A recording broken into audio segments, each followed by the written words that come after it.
ಸನ್ಮಾನ್ಯ ಸಭಾಧ್ಯಕ್ಷರೇ, ಯತ್ನಾಳ್ ಅವರು ಸಹಕಾರ ಸಚಿವರು ರಾಜಣ್ಣ ಅವರು ಅಂತೇಳಿ ಪ್ರಸ್ತಾಪ ಮಾಡಿದ್ರಿಂದ ನಾನು ಒಂದು ತಪ್ಪು ಮಾಹಿತಿ ಹೊರಗಡೆ ಹೋಗಬಾರ್ದು ಅಂತಕ್ಕಂಥ ದೃಷ್ಟಿಯಿಂದ ಎರಡು ಮಾತುಗಳನ್ನು ಹೇಳಲಿಕ್ಕೆ ಬಯಸ್ತೇನೆ. ಸನ್ಮಾನ್ಯ ಸಭಾಧ್ಯಕ್ಷರೇ, ಈ ಕರ್ನಾಟಕ ರಾಜ್ಯ ಅಂತ ಹೇಳಿದ್ರೆ ಇದು ಒಂದು ಸಿಡಿ ಪೆನ್ ಡ್ರೈವ್ಗಳಿಗೆ ಒಂದು ಕಾರ್ಖಾನೆ ತರ ಅಂತಕ್ಕಂಥದ್ದು ಕೂಡ ಬಹಳ ಜನ ಹೇಳ್ತಾರೆ. ನಾನು ಹೇಳ್ತಾ ಇಲ್ಲ. ಇದರಲ್ಲಿ ಎರಡು ಫ್ಯಾಕ್ಟ್ರಿ ನಿಮ್ದೊಂದಿದೆ, ಇನ್ನೊಂದಿದೆಯಾ? ನಿಮ್ದು ಯಾವ್ದು ಅಂತ ಹೇಳಿದ್ರೆ ಇಲ್ಲಿ ಯಾವ್ದು ಅಂತ ಹೇಳ್ಬೋದು. ಅದೇನೇ ಇಲ್ಲ ಅಧ್ಯಕ್ಷರೇ, ಬಹಳ ಗುರುತರವಾದಂತಹ ಒಂದು ಆರೋಪ ಅಂತೇಳಿ ನಾನು ಕೂಡ ಅನ್ಕೊಳ್ತೇನೆ. ತುಮಕೂರಿನ ಇಬ್ಬರು ಪ್ರಭಾವಿ ಸಚಿವರು ಹನಿ ಟ್ರ್ಯಾಪ್ ಅಲ್ಲಿ ಸಿಕ್ಕಾಕೊಂಡಿದ್ದಾರೆ, ಅದು ಹಾಗಾಯ್ತು ಹೀಗಾಯ್ತು ಅಂತ ಏನೇನೋ ಕಥೆಗಳು ಬರ್ತಾ ಇದ್ದಾವೆ. ತುಮಕೂರಿನಲ್ಲಿರೋರು ನಾನೊಬ್ಬ ಇದ್ದೀನಿ, ಡಾಕ್ಟರ್ ಪರಮೇಶ್ವರ್ ಅವರು ಕೂಡ ಇದ್ದಾರೆ, ನಮ್ಮಿಬ್ರೇ ಅಂತ ಅವರ ಉದ್ದೇಶ ಅಂತೇಳಿ ಅನ್ಕೊಳ್ತೀನಿ.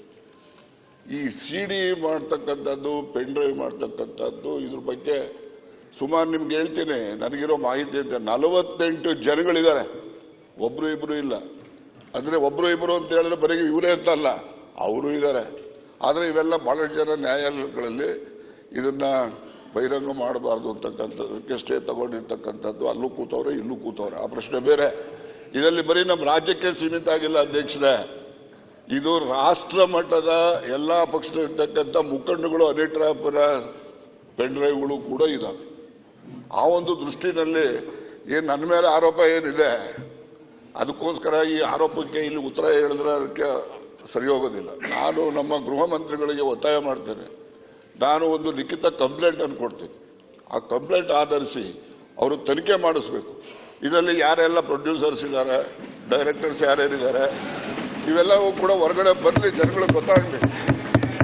ಆಕ್ಟರ್ಸ್ಗಳು ಯಾರ್ಯಾರು, ಇವೆಲ್ಲ ಗೊತ್ತಾದ್ರೆ ಆಚೆ ಕಡೆನೂ ಸ್ವಾಗತಿಸ್ತಾರೆ. ನಿಮ್ಮಲ್ಲಿ ರವಿ 48 ಜನರದು ಪೆನ್ ಡ್ರೈವ್ಗಳು ಇದಾವೆ. ಇಲ್ಲಿಯವರು ಇದ್ದಾರೆ, ಅಲ್ಲಿಯವರು ಇದ್ದಾರೆ. ರಾಜ್ಯ ಮಟ್ಟದಲ್ಲ, ರಾಷ್ಟ್ರ ಮಟ್ಟದಲ್ಲಿ ಇರ್ತಕ್ಕಂಥ ಎಲ್ಲ ಪಕ್ಷದ ಮುಖಂಡರು ಕೂಡ ಇದಾವೆ. ಅದರಿಂದ ಇದೊಂದು ಪಿಡುಗು. ಇದು ಸುಮ್ಮನೆ ಯಾರೋ ಒಬ್ರು ಮಾಡಿದ್ರೆ ಎಲ್ರಿಗೂ ಕೂಡ ಅನ್ವಯ ಆಗೋ ರೀತಿಯಲ್ಲಿ ಅದನ್ನು ಆರೋಪ ಮಾಡ್ತಕ್ಕಂಥದ್ದು ನಿಲ್ಲಬೇಕು.